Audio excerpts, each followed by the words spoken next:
I'd like to thank the gentleman from Florida for his leadership on this important issue, and I applaud him, Leader Pelosi and Whip Hoyer, for their efforts to ensure we support policies that create American jobs and keep U.S. businesses competitive.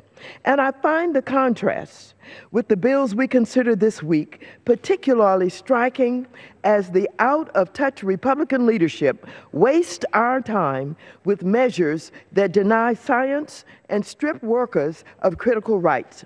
Mr. Speaker, I'm in disbelief that we are still debating the future of the Export-Import Bank, which we know supports hundreds of thousands of jobs and levels the playing field so that American businesses, large and small, can compete globally. The facts underscore what's at stake. In fiscal year 2014, Ex-Im Bank approved more than 3,400 transactions with a total estimated export value of $27.5 billion. This support is estimated to have sustained 164,000 export-related U.S. jobs. And over the past 5 years, it is estimated that the bank has created or sustained more than 1.2 million private sector jobs.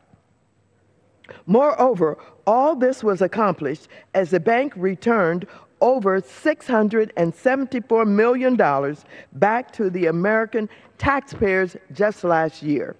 Over the past 2 decades, the bank has generated a surplus of $6.9 billion for U.S. taxpayers. But for months, a handful of extremists in this chamber have refused to accept the numerous and widespread benefits provided by the Export-Import Bank to our economy.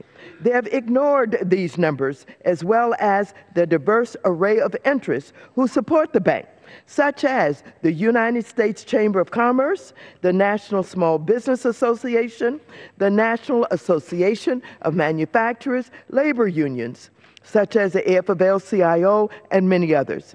Instead, they have decided to follow the talking points of extremist groups like Heritage Action and the Club for Growth.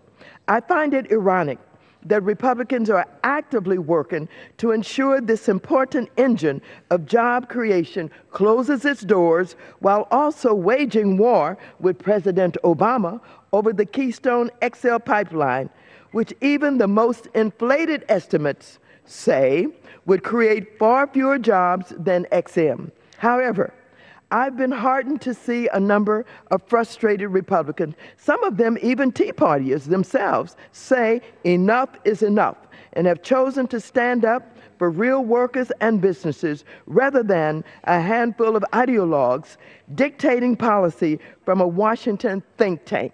I applaud the 58 Republicans who courageously have come out against their leadership in favor of renewing the Export-Import Bank's charter. And as we take an important vote that will bring Export-Import Bank legislation to the floor today, I ask those Republicans to once again show their courage, show their leadership, and show your constituents who rely on the Export-Import Bank for jobs and economic growth that you're willing to do what's best for them and not what's politically expedient. Democrats want to provide certainty for the businesses and workers who rely on the bank. And that's why I, along with Mr. Heck of Washington, Ms. Moore of Wisconsin, and Whip Hoyer of Maryland, recently introduced legislation to reauthorize, reform, and re-energize the Export-Import Bank. The measure takes a sensible approach to renewing the bank, extending its charter for 7 years, increasing its lending authority to meet the needs of U.S. exporters, and modernizing the bank's programs to better serve small and medium-sized businesses. And I couldn't be prouder of my Democratic colleagues, 189 of whom joined as co-sponsors just a few days after being introduced. Such widespread support sends a strong message to Americans' manufacturers, businesses, and workers that Democrats are united in preserving an institution that for decades have helped this nation create jobs and grow the economy. And it makes clear that if those supportive Republicans were to join us, this Congress could pass an extension of the Export-Import Bank's charter today. Mr. Speaker and members, this is the right thing to do for our workers and for our businesses and for our nations. Let's stand up for what's right. Thank you, and I yield back the balance of my time. Gentlelady's time has expired.